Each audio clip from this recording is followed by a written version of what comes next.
Ibrahim Traoré, le président du Burkina Faso, a choisi une voie radicalement différente de la plupart des dirigeants africains en refusant de recourir à la répression pour maintenir son pouvoir. Au lieu de cela, il a opté pour un modèle de gouvernance basé sur la confiance. En octobre 2025, il a lancé une initiative sans précédent: offrir des crédits agricoles à plus d'un million de familles rurales. Cette décision pourrait-elle non seulement transformer le Burkina Faso, mais aussi redéfinir le leadership en Afrique? Est-ce le modèle dont le continent a besoin pour surmonter la pauvreté et l'instabilité politique? Ibrahim Traoré n'a pas opté pour la voie la plus simple.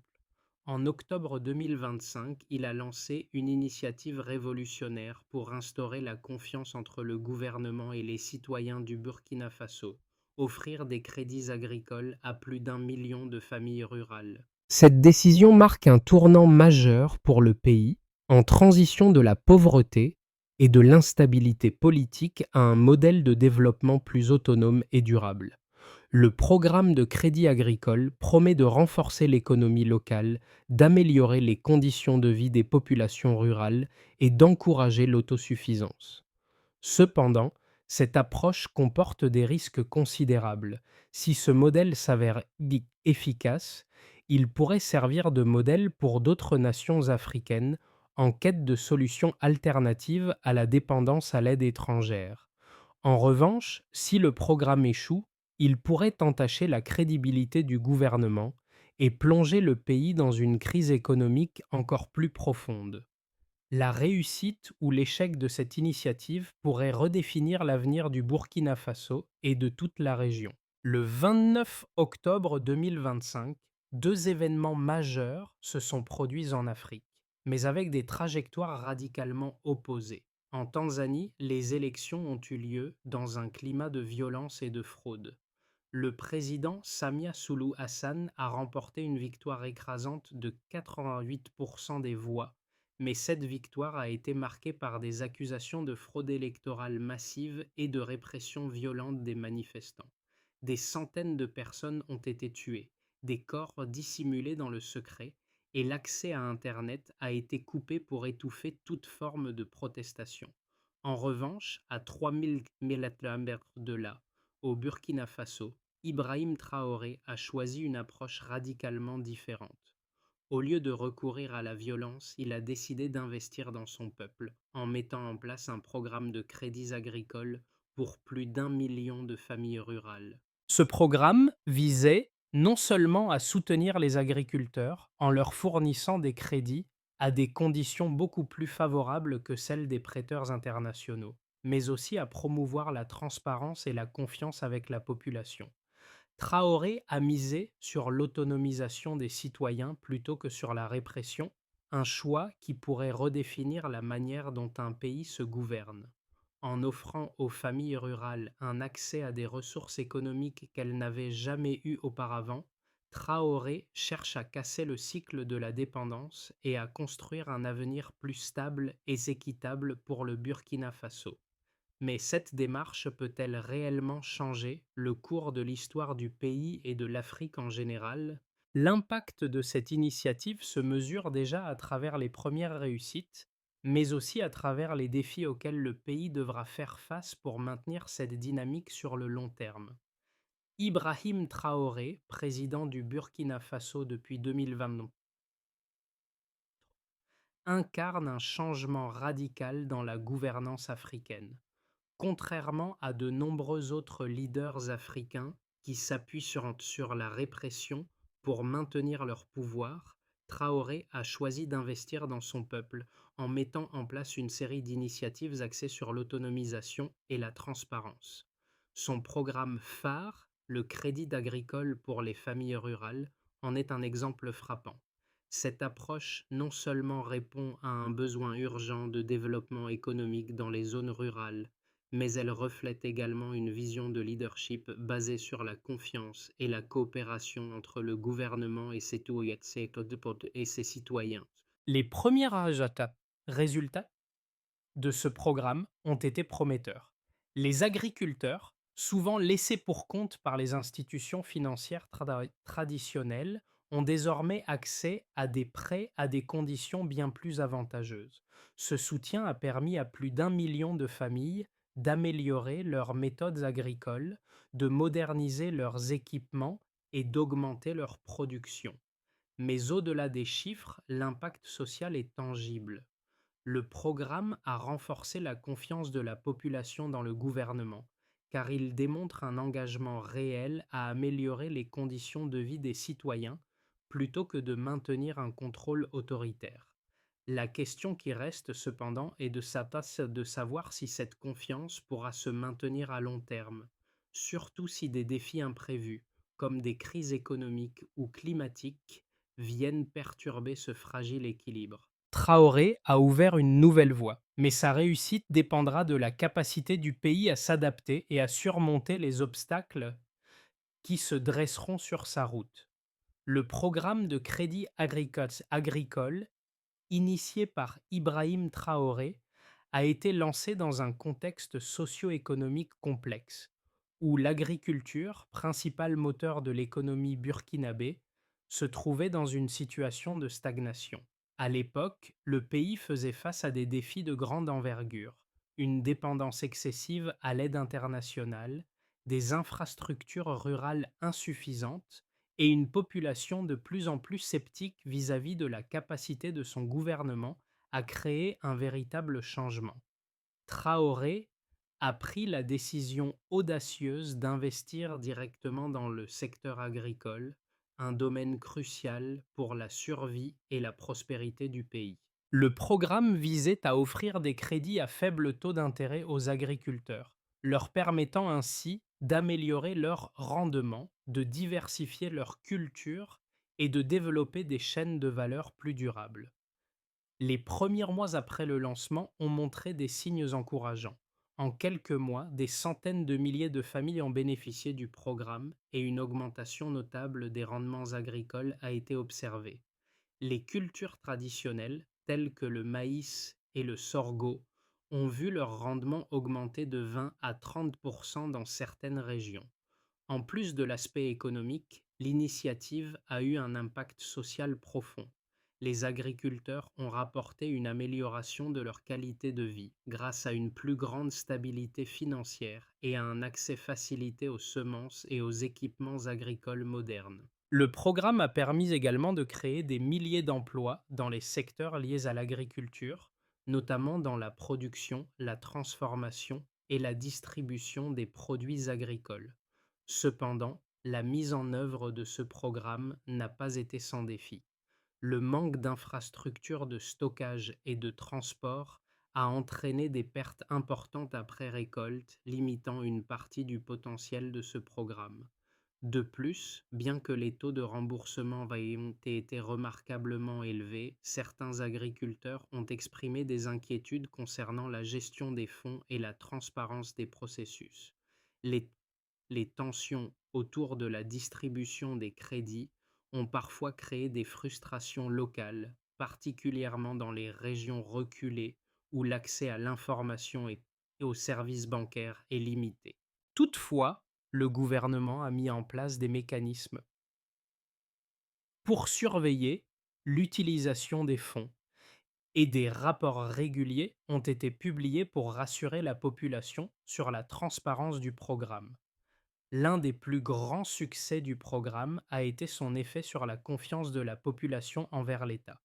Alors que d'autres pays africains peinaient à instaurer une relation de confiance avec leurs citoyens, le Burkina Faso a montré qu'il était possible de construire une relation durable basée sur la transparence et l'autonomisation. L'exemple du Burkina Faso a commencé à faire écho dans d'autres pays de la région, incitant les leaders africains à réfléchir à de nouveaux modèles de gouvernance qui placent les citoyens au cœur du développement économique. Le programme de crédit agricole de Traoré a également attiré l'attention de la communauté internationale. Les premiers résultats ont été suffisamment convaincants pour susciter des discussions sur la possibilité d'étendre ce modèle à d'autres pays africains confrontés à des défis similaires. Mais le véritable test pour le Burkina Faso réside dans la durabilité à long terme de ce modèle. À mesure que le programme continue de se déployer, il faudra s'assurer que les infrastructures nécessaires sont en place et que le modèle économique reste viable, même face à des crises externes. Si le pays parvient à surmonter ces défis, le programme pourrait devenir une référence pour toute l'Afrique. Les résultats concrets du programme de crédit agricole au Burkina Faso sont déjà visibles tant sur le plan économique que social. Depuis son lancement en octobre 2025, les données montrent des améliorations significatives dans plusieurs secteurs clés, confirmant l'efficacité de l'initiative et la pertinence de la stratégie adoptée par Ibrahim Traoré. Tout d'abord, les rendements agricoles ont considérablement augmenté. Selon le ministère burkinabé de l'Agriculture, les régions bénéficiaires du programme ont connu une hausse de 25% des rendements pour les cultures de base telles que le maïs, le sorgho et le mil comparativement à l'année précédente. Les agriculteurs qui ont accédé à ces crédits ont pu investir dans des semences de meilleure qualité, moderniser leur équipement et améliorer leurs pratiques agricoles grâce à des formations ciblées. Ce bond en avant dans les rendements agricoles a eu un effet immédiat sur la sécurité alimentaire du pays. En 2025, le Burkina Faso a réduit sa dépendance aux importations alimentaires de 15%, économisant ainsi près de 100 millions de dollars en devises étrangères. En parallèle, le taux de remboursement des crédits a été remarquablement élevé. Les statistiques officielles indiquent que plus de 90% des emprunteurs ont respecté leurs engagements financiers, un chiffre impressionnant pour un programme à si grande échelle. Cela témoigne non seulement de l'efficacité de la gestion du programme, mais aussi de l'engagement des agriculteurs à investir dans leur avenir. Cette discipline financière a renforcé la légitimité du gouvernement et la confiance des citoyens dans l'utilisation des fonds publics. Les agriculteurs eux-mêmes, voyant les bénéfices concrets du programme, considèrent désormais ces crédits comme des outils d'autonomisation et non comme une simple aide. En outre, le programme a créé un effet multiplicateur sur l'économie locale. Plus de 150 000 emplois temporaires ont été générés dans les secteurs liés à l'agriculture, notamment dans la production de semences, le stockage des récoltes et la transformation des produits agricoles. Ces emplois ont permis de stabiliser les économies rurales en offrant aux jeunes et aux femmes des opportunités de revenus, tout en réduisant la pression migratoire vers les grandes villes. Les petites entreprises locales, notamment celles spécialisées dans la transformation des produits alimentaires, ont également vu leur activité prospérer grâce à l'augmentation de la production agricole. Cependant, malgré ces succès, des défis restent à relever. Le manque d'infrastructures de stockage et de transport reste un obstacle majeur. Selon les données de l'Organisation des Nations Unies pour l'alimentation et l'agriculture, FAO, entre 20% et 30% des récoltes dans certaines régions rurales sont perdues chaque année à cause de l'absence de conditions adéquates de stockage et de logistique. Le gouvernement burkinabé a déjà commencé à investir dans des infrastructures de stockage et de transport pour réduire ces pertes, mais cela demeure un défi de taille pour les années à venir. Les prévisions à moyen terme sont également positives, avec un potentiel de croissance supplémentaire. Si le programme continue de croître à ce rythme, le Burkina Faso pourrait non seulement renforcer sa sécurité alimentaire, mais aussi devenir un modèle en matière de développement rural durable. En combinant les efforts d'autonomisation agricole avec des investissements dans les infrastructures et la transparence, le pays pourrait se libérer progressivement de sa dépendance à l'aide étrangère et renforcer sa souveraineté économique. Les résultats quantitatifs du programme de crédit agricole sont donc un témoignage de l'impact potentiel de ce modèle pour d'autres pays africains confrontés à des défis similaires. Si ces résultats peuvent être maintenus et amplifiés, le Burkina Faso pourrait bien devenir une référence pour le développement durable en Afrique.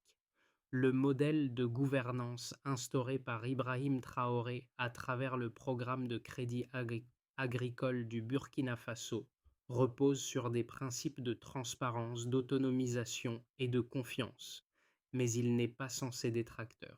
Les critiques du programme pointent plusieurs aspects qui pourraient remettre en question sa durabilité et son efficacité à long terme. D'abord, certains analystes soulignent que, bien que l'initiative ait eu des succès notables sur le plan agricole, elle reste très dépendante de la bonne gestion des ressources naturelles, un facteur intrinsèquement vulnérable aux effets du changement climatique. Le Burkina Faso, comme de nombreux pays africains, fait face à des défis majeurs en matière de variabilité climatique, avec des périodes de sécheresse prolongées et des inondations qui peuvent détruire des récoltes entières. Dans ce contexte, la résilience à long terme du programme pourrait être mise à l'épreuve si le climat devient de plus en plus imprévisible, car une mauvaise saison pourrait annuler les gains réalisés. Ensuite, bien que le taux de remboursement des crédits soit élevé, des questions de gestion interne persistent. La transparence dans l'utilisation des fonds est cruciale, mais dans un pays avec des infrastructures administratives limitées et un accès restreint aux technologies modernes, il est possible que des failles existent dans le suivi des crédits et des projets agricoles. Le manque d'infrastructures de stockage et de transport des produits agricoles mentionnés plus tôt est également un point faible qui pourrait limiter l'impact à long terme du programme. Si ces problèmes ne sont pas résolus, les récoltes excédentaires pourraient être perdues, ce qui nuirait à la rentabilité du programme et à sa viabilité financière. Enfin, la dépendance croissante à l'agriculture pourrait également être un frein à la diversification économique du Burkina Faso. Un modèle fondé uniquement sur l'agriculture peut présenter des risques, notamment si les prix des produits agricoles fluctuent ou si des crises économiques mondiales affectent les exportations. D'autres secteurs, tels que l'industrie et les services, doivent également être développés pour garantir une croissance économique stable et soutenue. Cependant, ces critiques, bien qu'importantes, négligent certains éléments essentiels du modèle de Traoré. En premier lieu, la logique sous-jacente du programme est d'autonomiser les citoyens en leur fournissant non seulement des ressources financières, mais aussi un cadre pour leur permettre de s'épanouir sans dépendre des aides extérieures. Contrairement aux modèles d'aide internationale qui sont souvent opacifiés par la bureaucratie, le système burkinabé mise sur la responsabilisation des agriculteurs en leur offrant des outils pour maîtriser leur avenir économique. De plus, l'infrastructure de suivi, bien que perfectible, reste un progrès significatif dans un contexte où la transparence gouvernementale est souvent une faiblesse. En conclusion, bien que des défis existent et que des critiques légitimes soient soulevées, le modèle d'Ibrahim Traoré représente une approche alternative et potentiellement transformative pour l'Afrique. Si le Burkina Faso parvient à surmonter ces obstacles et à développer des solutions innovantes pour renforcer son modèle, il pourrait bien redéfinir la manière dont les pays africains se gouvernent en établissant une relation de confiance durable entre les gouvernements et les citoyens. Ibrahim Traoré, en lançant son programme de crédit agricole, a offert une alternative à la répression et à la dépendance extérieure. En quelques mois seulement, les résultats ont été plus que prometteurs. Plus d'1 million de familles rurales ont bénéficié de crédits à faible taux d'intérêt et la production agricole a augmenté de manière significative. Toutefois, ce succès a fait face à des défis qui ne peuvent être ignorés. Les infrastructures de stockage insuffisantes, les risques liés au changement climatique et la dépendance à un secteur unique sont des facteurs qui pourraient compromettre la durabilité de l'initiative à long terme. Le véritable test pour Traoré et son gouvernement réside dans la capacité à transformer ces gains initiaux en une croissance stable et soutenue, tout en évitant les écueils qui ont affligé d'autres programmes agricoles sur le continent. Si le Burkina Faso réussit à surmonter ces obstacles, il pourrait bien devenir le modèle de gouvernance transparent et autonome que de nombreuses autres nations africaines cherchent à adopter. Mais cela reste à prouver et les prochains mois seront cruciaux pour l'avenir de cette initiative. Les résultats du programme de crédit agricole mis en place par Ibrahim Traoré ne se limitent pas uniquement à l'augmentation des rendements agricoles, mais ont également eu des répercussions profondes sur l'économie et la société burkinabé. Dès les premiers mois, les rendements agricoles ont connu une hausse significative de 25 à 30 dans les régions ciblées par le programme. Les agriculteurs, qui étaient souvent dépendants des conditions climatiques et des méthodes de culture obsolètes, ont maintenant accès à des semences de meilleure qualité, à des équipements modernisés et à des formations sur les pratiques agricoles durables. Ce soutien direct a permis à de nombreuses familles de diversifier leur production, ce qui a renforcé leur résilience face aux crises climatiques et économiques. Outre les gains agricoles, le programme a généré des effets positifs sur l'emploi. Environ 150 000 emplois temporaires ont été créés dans les secteurs liés à l'agriculture, notamment dans le stockage, la transformation et la distribution des produits agricoles. Cette création d'emplois a contribué à la stabilisation des communautés rurales en offrant des alternatives aux jeunes et aux femmes qui, traditionnellement, n'avaient pas accès à des opportunités économiques. Ces emplois ont également eu un impact direct sur les économies locales avec l'émergence de nouvelles entreprises dans des secteurs tels que la transformation alimentaire, les technologies agricoles et la logistique. La confiance dans le gouvernement burkinabé a également augmenté en offrant aux citoyens une transparence totale sur la gestion des fonds publics et des crédits agricoles. Traoré a instauré une relation de confiance avec les populations. Contrairement à de nombreux programmes d'aide internationale, souvent marqués par le manque de clarté et l'opacité, ce programme a été conçu pour permettre aux citoyens de suivre l'évolution des projets, de comprendre l'utilisation des ressources et de vérifier les résultats obtenus. Cette approche a contribué à renforcer la légitimité de l'État, particulièrement dans un contexte où la méfiance envers les institutions publiques est courante dans de nombreux pays africains.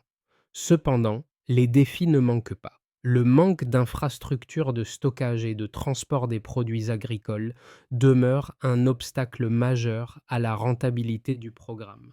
Environ 25% des récoltes sont perdues chaque année faute de conditions adéquates de stockage, ce qui nuit aux agriculteurs et aux communautés rurales. De plus, bien que la gestion du programme ait été largement positive, des tensions locales subsistent concernant la distribution des crédits, notamment dans les régions les plus isolées du pays. Ces problèmes doivent être résolus pour garantir la pérennité du programme et son expansion à l'échelle nationale. Enfin, l'un des principaux défis à long terme réside dans la diversification économique. Si l'agriculture reste la clé de la croissance burkinabé, il est essentiel d'investir également dans d'autres secteurs, comme l'industrie et les services, afin de construire une économie plus résiliente et moins vulnérable aux fluctuations des marchés mondiaux. Le programme de crédit agricole pourrait servir de tremplin pour une économie plus diversifiée, mais cela nécessitera une planification à long terme et des investissements supplémentaires dans les infrastructures et l'éducation. En résumé, les résultats du programme de crédit agricole de Traoré ont été remarquables, mais le véritable test réside dans la capacité à surmonter les défis actuels et à assurer une croissance économique stable et durable. Si le Burkina Faso réussit à relever ces défis, il pourrait non seulement devenir un modèle pour l'Afrique, mais aussi prouver que la gouvernance transparente et l'autonomisation des citoyens peuvent créer des fondations solides pour un développement durable. À l'horizon de 6 à 12 mois, l'avenir du programme de crédit agricole de Ibrahim Traoré et de la trajectoire du Burkina Faso pourrait suivre trois scénarios distincts. Le scénario optimiste, le scénario de maintien du statu quo et le scénario pessimiste. Scénario optimiste. Si le Burkina Faso parvient à surmonter les obstacles actuels, le programme pourrait se consolider et étendre ses effets positifs. Avec des investissements supplémentaires dans les infrastructures de stockage et de transport, les pertes post-récolte pourraient être réduites de manière significative, ce qui augmenterait la rentabilité des agriculteurs. Les rendements agricoles continueraient d'augmenter et la diversification des cultures pourrait offrir davantage de stabilité face aux risques climatiques. La confiance croissante des citoyens dans le gouvernement pourrait également conduire à une plus grande participation civique et à une plus grande légitimité politique pour Traoré.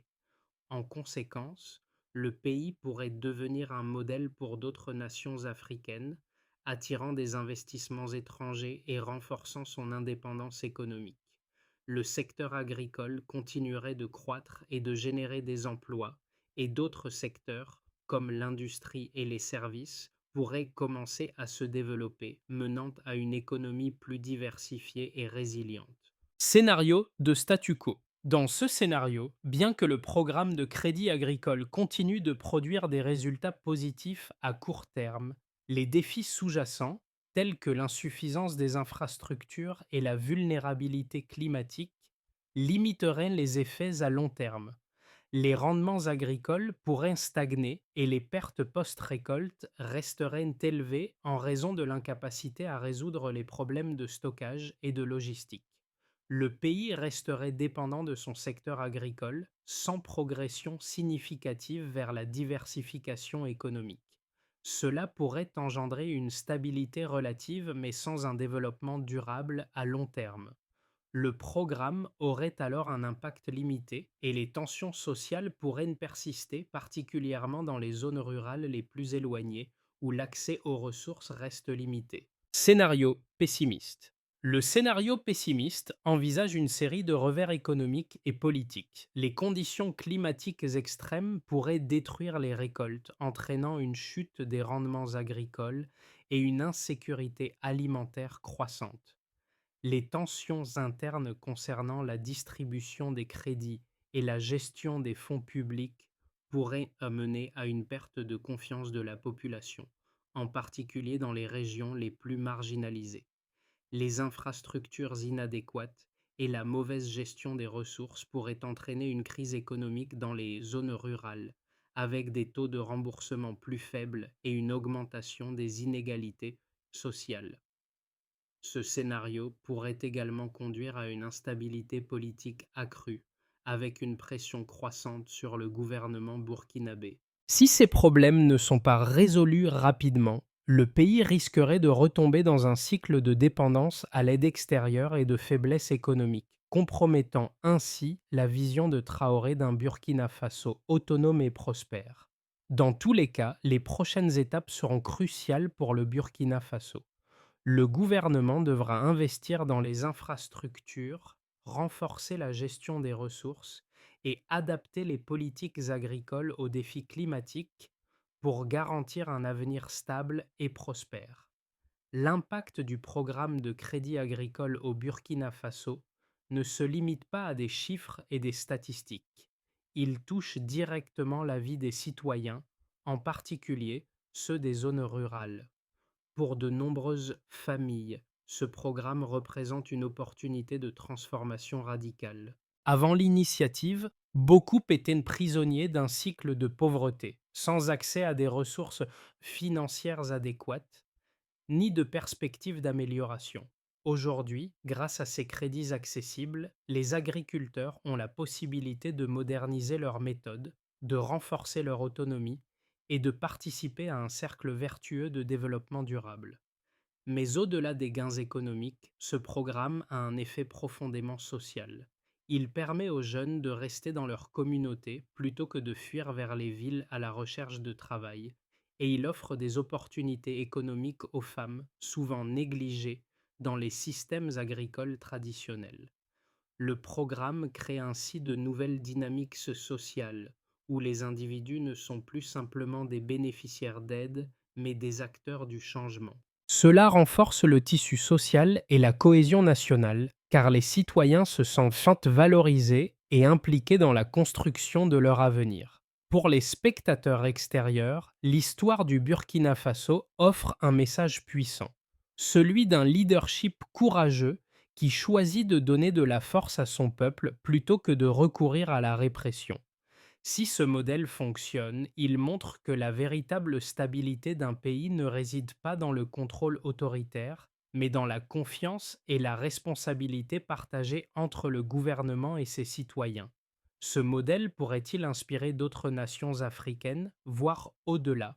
Le succès du Burkina Faso pourrait prouver que le changement durable est possible, même dans les environnements les plus difficiles. Le succès du programme de crédit agricole au Burkina Faso ne repose pas uniquement sur sa mise en œuvre initiale, mais sur sa capacité à évoluer et à surmonter les défis futurs.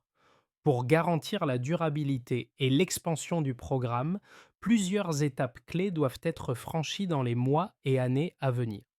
Première étape, renforcement des infrastructures agricoles et rurales. Le manque d'infrastructures de stockage et de transport reste l'un des principaux obstacles à la rentabilité du programme. Le gouvernement doit investir dans la construction de silos, de centres de stockage et dans des réseaux de transport efficaces pour relier les zones rurales aux marchés nationaux et internationaux.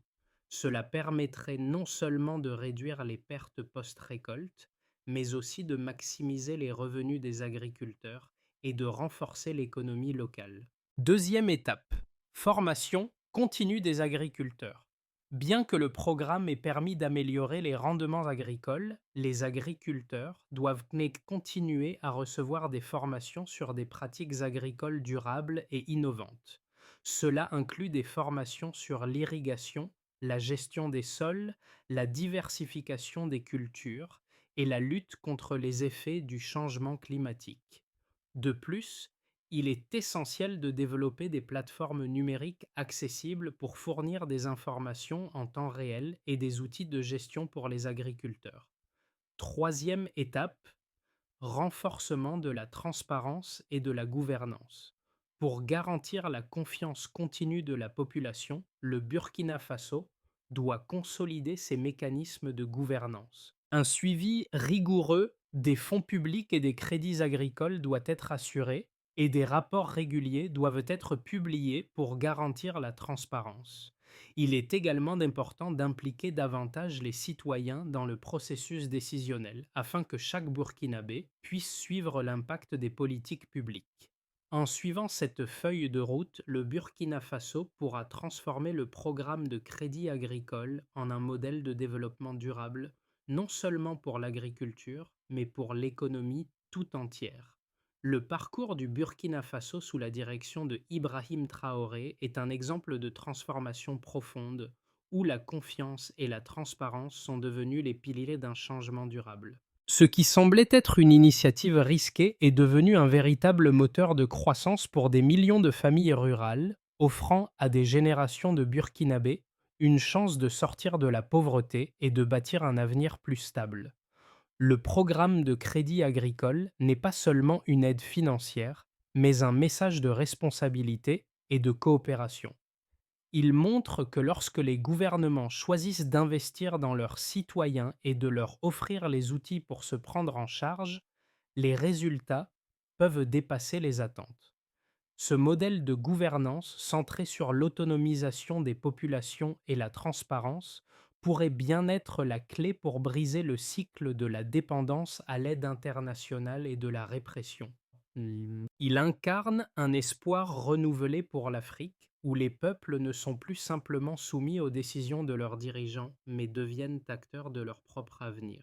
En fin de compte, l'histoire du Burkina Faso est celle d'un leadership audacieux qui place la confiance au cœur de la gouvernance et prouve que la vraie force d'un pays réside dans son peuple. Le Burkina Faso a tracé une nouvelle voie pour l'Afrique, en choisissant la transparence, la confiance et l'autonomisation plutôt que la répression. Cette histoire de transformation est bien plus qu'un simple récit de succès économique. Elle porte un message puissant pour le continent. Le véritable changement commence par la confiance dans le peuple.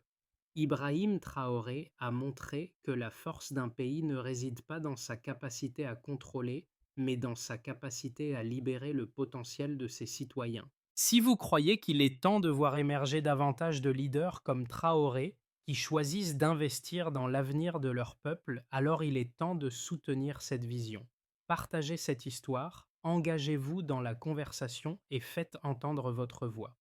Ensemble, nous pouvons aider à répandre l'idée que le véritable changement pour l'Afrique réside dans l'autonomisation de ses citoyens. Abonnez-vous, partagez et rejoignez ce mouvement qui place la transparence et la responsabilité au cœur de la gouvernance.